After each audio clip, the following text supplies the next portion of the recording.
Hey, you crazy cats, welcome to Leaving CrazyTown, where we navigate the roller coaster of relationships, mental health, and personal transformation with humor as our trusty seatbelt. Hi, I'm Sarah, and with my buddy Finn, we're here to share our real stories, expert insights, practical tips to help you break free from codependency, reclaim your life, and find freedom. So whether you're wrestling with boundary issues, craving connections that won't ghost you, or just here for a front row seat to the wild ride of self-discovery, you've come to the right place. So buckle up, we're leaving CrazyTown. Hey, welcome to Leaving CrazyTown with Finn and Sarah. I'm Finn, and that is Sarah. And Sarah's always laughing. What's up, Sarah? What are we going to talk about today? Hey, everybody. So today we are going to talk about communication when you're codependent and what gets in the way. And we've discovered there's certain things when you're codependent that you may say to try to not either get in touch with what you're feeling, Share it. or not share it, or not take an action. And we're going to give examples. I've written down 4 things that people say. And I want you to think about if you say this often, do you say it at all? Do you say it to certain people in your life? And these are the 4 things. Should I give all 4 right now? Give them all. All right. Let's go for it. I don't care. So someone says something to you and you're like, I don't care. That's one of mine. Okay. I'm confused. I would never admit to that, so that's not one of mine. I'm confused is a way people, they say it because you don't want to take action, or you just don't want to get in touch with the underlying feelings. Okay. I don't know. That's okay. Sometimes you really may not know, and it's okay to admit that. But if you do know, like I give the example in the book, I think about a client I had where someone asked them, her husband said, do you want to buy this house? I don't know. I can't remember the example, but it was big. And she didn't want to express what her true thoughts and feelings were. And you can say, I don't know. I just don't know. All right. The last one is, and I've been hearing this a lot from people lately, it's complicated. When not that complicated. It's not that complicated. Some things are complicated, but not everything. So we're going to give a few examples. All right. So what do you want to give an example? For me, I'm just going to say my 2 that I use. Yes. And I don't use as often anymore. Okay. In comparison to what I used to do. Was okay. I don't care. Yes. That's what I use when I'm faced with a question like, would I rather this or would I rather that? And I fear what the other person's going to think of my answer. I'm so worried about what they want to do that I say I don't care. Yes. When really I pretty much do. But sometimes I do use it because, Chinese or Italian, I might be in the mood for both. But most of the time today I'll be like, oh, I'd rather get Thai food. What do you think? Because to be honest with you, today I'm happy going to eat by myself and being like, oh, I guess we're not matching up what we want for dinner. I'll see you. It's a lot easier. The other one that I use is I don't know. Now, the only time I used it, and I don't do it often anymore, is about how do I feel? So that was mine. I don't care would be about a choice between this or that, or what time we want to do something, or where we're going to go, even though I did care. But the I don't know was always my feelings. I knew what they were and I wanted to share them, but I was so fearful of articulating how I felt about something that I wouldn't. Today I will. You know what? You just made a really great point. And something else I thought about the I don't know thing is part of being in recovery from addiction or codependency is that first we are very detached from our feelings, right?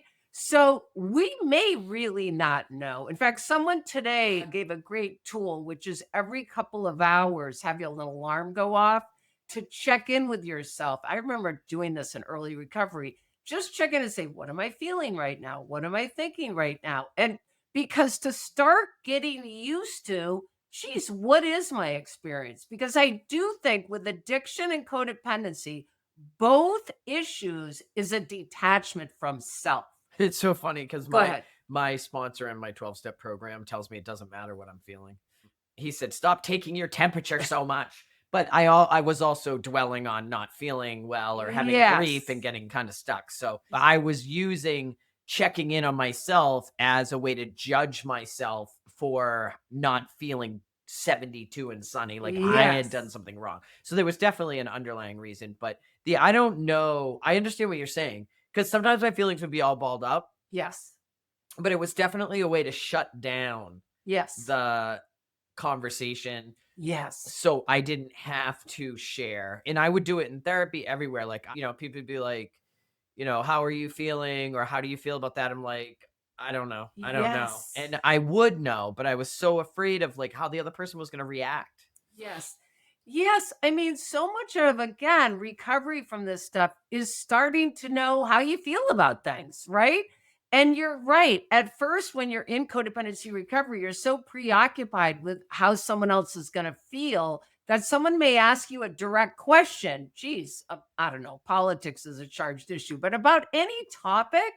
And I can see someone saying, I don't know, because they're afraid that they may disagree because codependency, people have an issue with conflict and get fearful of conflict. I don't know So, about you, but I've been in groups of people where somebody will be like, "Oh, Finn, I love chocolate ice cream." And then we're with somebody else and their favorite's vanilla. And that same person's like, "Oh, I love vanilla. That's my favorite." And you're like, what is happening? Because they're switching, because they yes, have to switch based on the person. And I'm not judging that, right. but I don't know what they like now. Well, and part of this work is all about, we talk about it, coming home to ourselves, knowing what you feel, what you think, what you want. So when we say, I don't know, a lot of times it's a way to stay distant from what we really think and I feel. You just reminded me. I went on a date when I was 10. We went to Friendly's. When you were, We went to Friendly's. We rode bicycles to Friendly's. And well, I don't like chocolate ice cream, so I'm just gonna say that. They ordered a Jim Dandy, and I don't know if you remember what a Jim Dandy is, but you get 4 scoops of ice cream and have bananas, and you can pick wow. 4 sauces, whatever you want. So he picked chocolate ice cream, chocolate sauce, chocolate sauce, chocolate sauce, chocolate ice, all chocolate ice cream, all chocolate sauce. I'll have the same. Oh boy. And I hate chocolate ice cream All right. So and chocolate sauce. do you know what at 10 what you were thinking? Is it because you I were, was afraid to say anything, so I just said the same. I'll have the same because it was easy to say it. I and don't. it's like wanting to be liked, wanting to be Yeah, I would connected. have had Yes. vanilla or strawberry ice cream with butterscotch or something or marshmallow, like the chocolate on chocolate. I was so sick to my stomach. But that's such a great And then I ate example. it on top of it, like not liking it. But I was only 10, but I could still do those same behaviors today. And that might be something to think about. Think about early on, did anything happen in your family or in your childhood where you noticed saying I don't know or I don't care? You know what another one is? I'm sorry.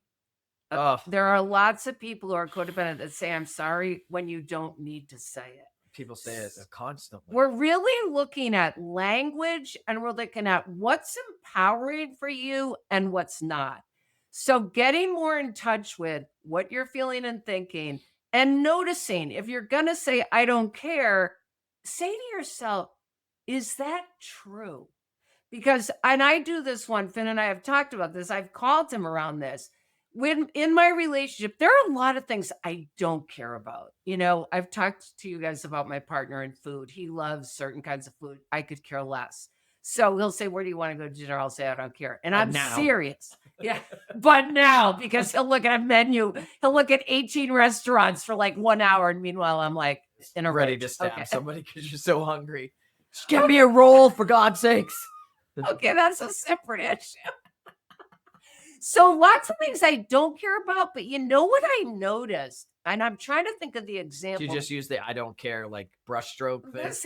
This Yeah. happened recently, and I think I called you about it, where I noticed I did care about something, but I literally can feel my body starting to shut down.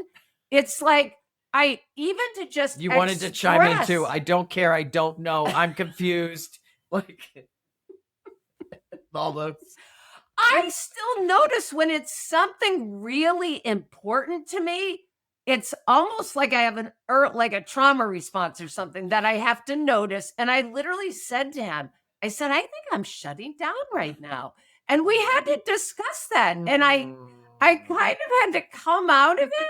So it is really powerful to start noticing and to start expressing what we want and need. And we talk about that mantra all the time. What do I want? What do I need?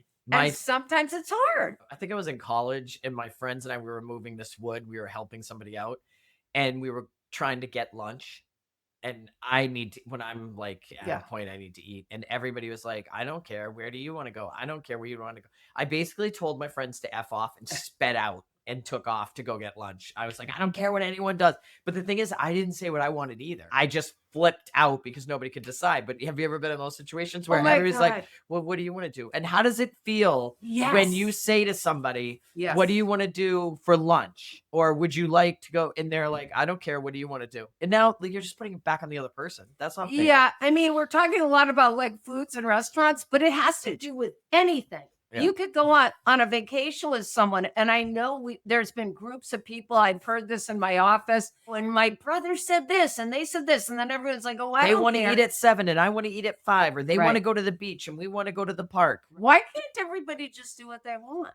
Right. Right? Why do you have to travel? That's the other thing. We should do a whole video on. We could do a whole video on traveling in groups Oh God. because I went to vacation for years in Aruba and there was like 20 of us and we learned after the first nightmare year every man for himself. And then we decided like we picked like Christmas, we'd have Right. Christmas dinner together, but everything else was we had rules around it. Yes. If you're planning a dinner at 5 and you want to invite people, fine. You say we're going to dinner at 5. There is no I'll come, but can we go at 7?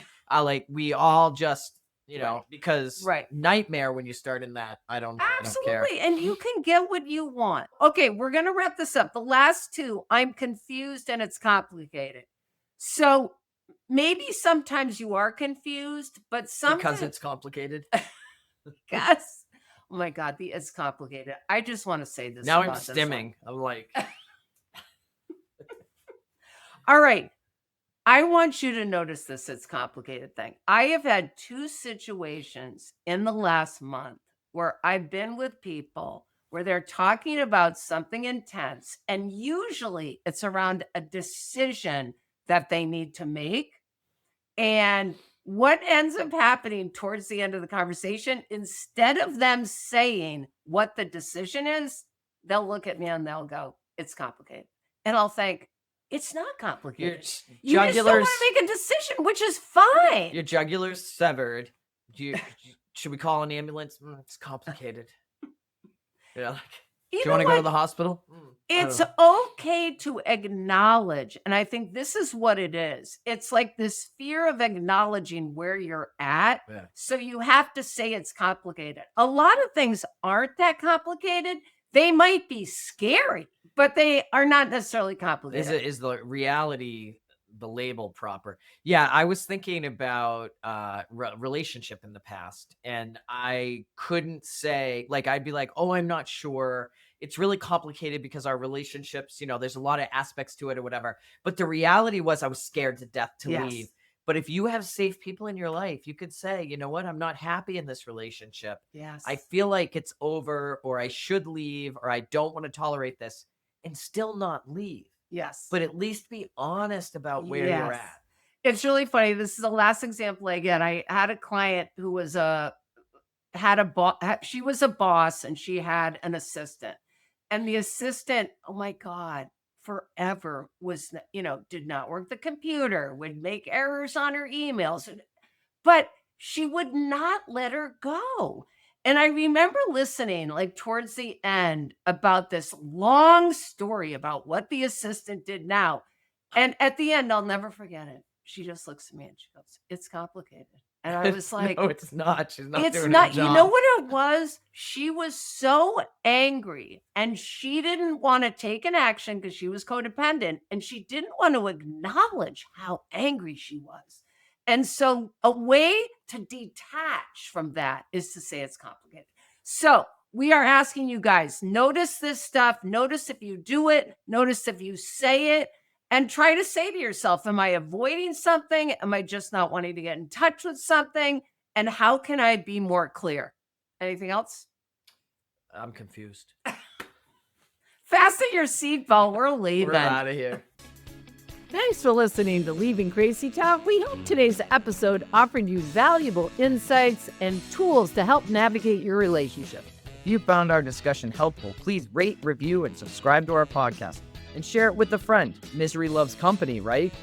Stay connected with us on social media and visit our website for additional resources and updates on future episodes. Until next time, remember that breaking free from codependency is a journey, and we're here to help you every step of the way. And hey, if all else fails, at least you'll have a few laughs. So buckle up. We're leaving Crazy Town.